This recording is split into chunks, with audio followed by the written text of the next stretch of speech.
This is the Attack of the Antigens, rated for ages 8+. The objective of the game in Attack of the Antigens, you are the antigen. An antigen is a toxic or other foreign substance that induces an immune response. It can be chemicals, viruses, bacteria, or other substances. Your goal is to try and infect the host or person. However, the body has put up its immune system to stop you. The immune system consists of several stages that you will try and get past. You are an army of antigens that tries to get past several of the body's defenses. You will go around the body or the game board and try to finish first and successfully infect the host. There are different antigens. There is E. coli, Maleic virus, influenza, and Ebola. And on the board, the antigens will go through two different types of defense systems. And non-specific defense systems, they are the defenses that are not meant for one type of invader. They can attack many different things. It includes skin, nose hair, inflammation, and mucus. The specific defense systems consist of mechanisms and agents that target specific antigens. These defenses include B cells, antibodies, T cells, and phagocytes. The basic rules of the game: first, you have to line all the players up in the start circle. To get out of the start circle, you have to roll a 1 or a 2. If the person does not roll a 1 or a 2, then they give the dice to the next person so they can roll.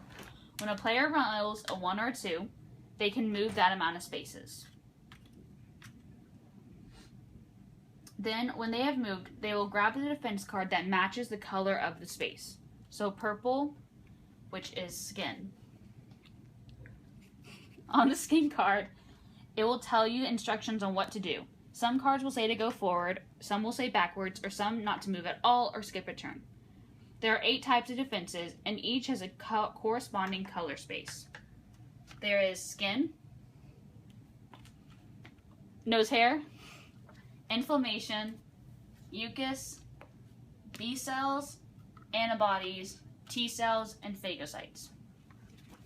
So this person landed on the skin section. So the skin card will tell them what to do. So that means to do nothing. And then it will tell them a fun fact.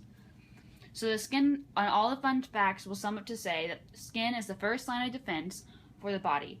It is a solid structure that blocks the external environment from the internal body. Once the player has moved and done what the card says, the next player goes.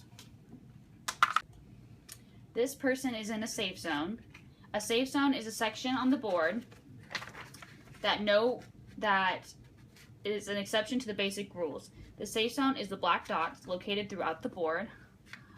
If a player lands on a safe zone for any reason, they do not have to draw a defense card, and they will not be affected by any wild card. If a person lands on a wild card spot, which is marked by the border of silver, that means they have different rules. If they land on a wild card spot, they can either draw a wild card, or they can continue to draw from their defense card. A wild card can do several things. It can help a player out, it can hurt the player who draws it, or it may hurt another player of the drawer's choice. So if this person decided to draw a wild card, the wild card says move to the next safe zone. Okay. This person rolled a 3, so they landed on a nose hair section. The nose hair card says to switch places with another player.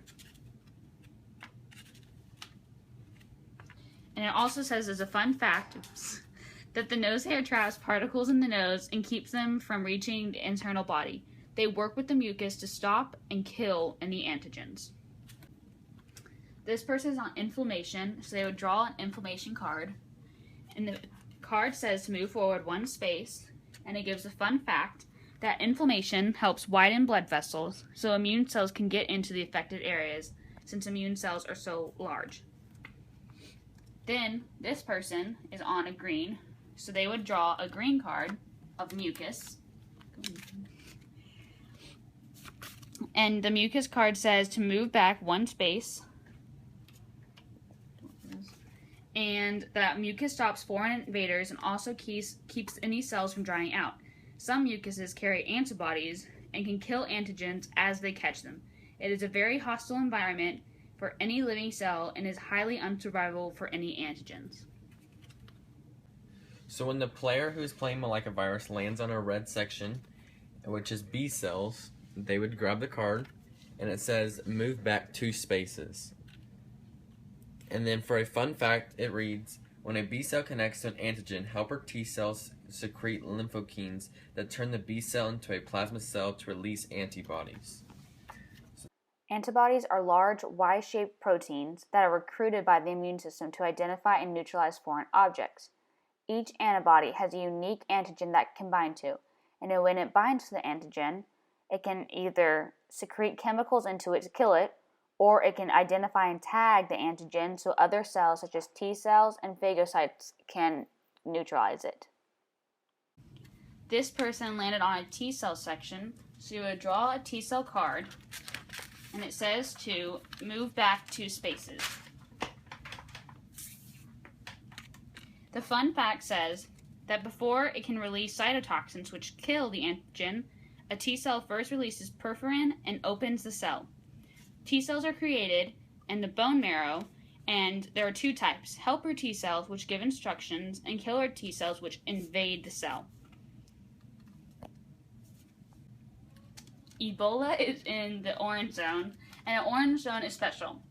The orange zone is the last and largest defense system of the body, the phagocytes. In this zone, any wildcard rules do not apply, and if a player is in the zone, they cannot leave it. The only way a player can move up in the zone is if they roll the exact number to get to the finish part, or if the defense card tells them to.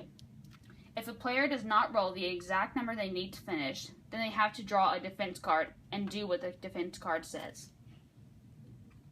So they would have to draw out of the phagocyte pile, and it says, move forward 1 space. Once a phagocyte has swallowed the antigen, it can either kill it anaerobically or aerobically. A phagocyte is made in the bone marrow, and there are 2 types: macrophages, which constantly circulate bloodstreams and will attack smaller antigens, and macrophages, which have strategic locations throughout the body and have to be called on to engulf something. After an antigen is engulfed by a phagocyte, it can either kill it with oxygen or without oxygen.